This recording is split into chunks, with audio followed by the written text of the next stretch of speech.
Twin-turbocharged 3-litre 6-cylinder engine, and it's called a coupe, which sounds sporty. But it's not. What it is a very strange experiment where two motoring concepts have been thrown together. I really want to like this car, but it's a bit like your best mate's newborn baby. You want to think it's cute, but it's just not. And I feel a bit awkward because I've been grinning at it through clenched teeth and saying coochie coochie coo. But it's a bit hard to get cuddly with something designed by Dr. Frankenstein. Half sports car, half truck. BMW tells us it's an SAC, a sports activity coupe, and supposedly that's a good thing. But to be honest, I'm confused.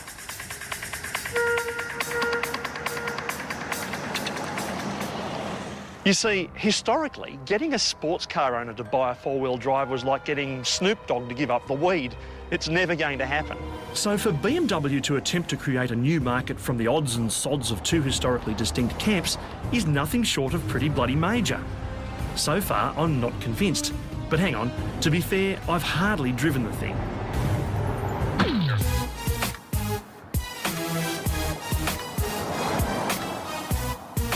Now, if I was going to take a four-wheel drive and turn it into a sports car, I reckon I'd be shoehorning in some sort of engine that would give it credible performance. So it's no longer a four-wheel drive, it's a sports car. But this car has a diesel in it. And when you try and put the boot in, there is that turbo lag. And it works its way up gradually. It's never going to snap your neck.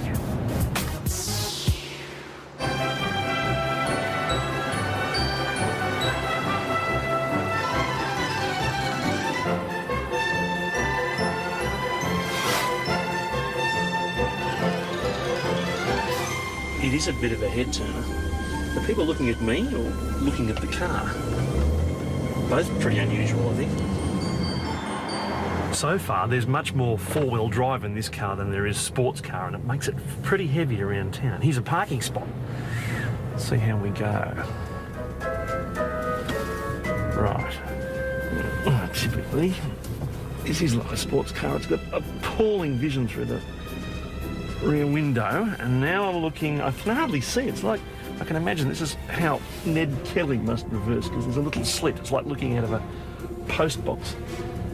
So I have to use the onboard camera, which is very much a Star Wars operation here. Oh, crikey. What am I doing here? Hello, it's beeping at me. What a good fellow, thank you. Right, this way? Yeah. Yeah. Great. Wonderful. See, that's the sort of thing that BMW should do. They should forget about this camera and they should have a little bloke stuffed in the boot, and when you want to reverse, just press a button and the boot pops open and the guy leaps out and he says, yes, yes, this far, right hand down, left hand down. What a brilliant idea. Oh, man. Now, I'm not the best reverse parker in the world, but physically getting this car into this space has been a bigger project than the Snowy Mountain scheme.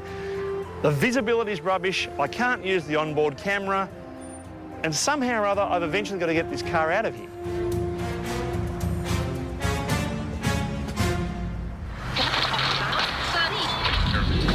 The people at BMW think they've reinvented the wheel by taking their four-wheel drive and trying to turn it into a sports car. Now, I don't mean to shock you, but this has been attempted before.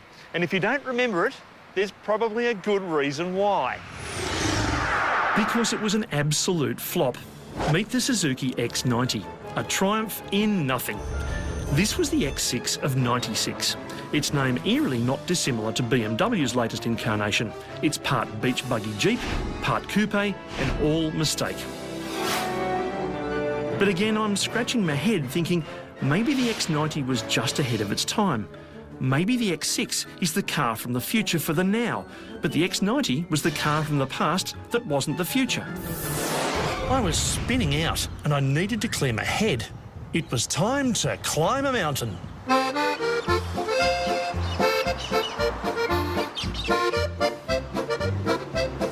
It's wonderful driving in the mountains. It's a bit like the sound of music. And I feel like one of the Von Trapps. I feel like the Captain Von Trapp, not Maria or Julie Andrews. I'm not Don't get me wrong on that. But the thinner mountain air wasn't helping.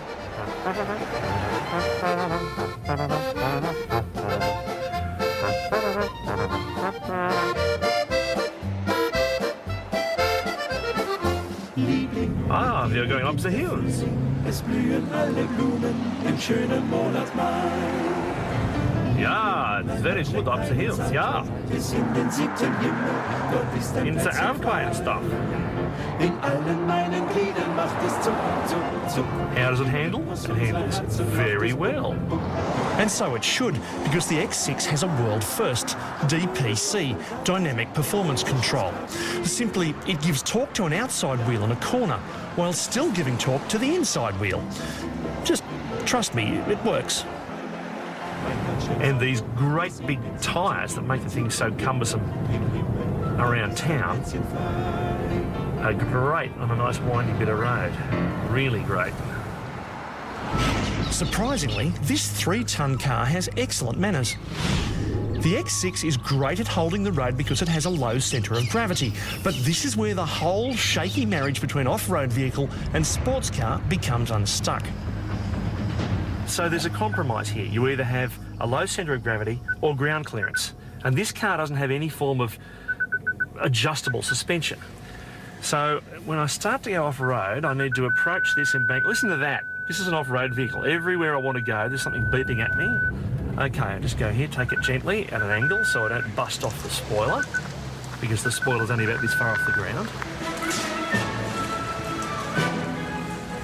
See, this is all part of a sort of motoring psychology thing, you know. You buy this car, you think that you're automatically opening up a world of excitement and adventure, and you're an outdoorsy sort of person. It's a bit like someone who's grossly overweight and they go to a supermarket and buy some really expensive running shoes, and therefore they're already on the path to getting fit. This isn't the kind of four-wheel drive you can easily charge off into the bush with. Because of the ground clearance, the performance tyres and limited vision, the most simple off-roading needs to be painfully slow. Before undertaking a potentially car-damaging test, of course I read the driver's handbook. Now, this is the driver's handbook. And there's a paragraph here that says, driving on rough tracks. Your BMW will feel at home on all kinds of roads and tracks. It combines four-wheel drive with the benefits of a conventional passenger car. And straight under it, it says, do not drive over rough terrain. Talk about hedging your bets.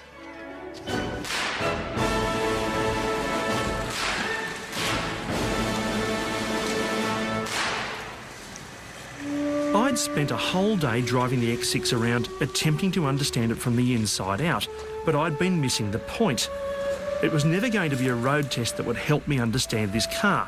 I needed a spiritual awakening, and sadly, I just hadn't seen the light.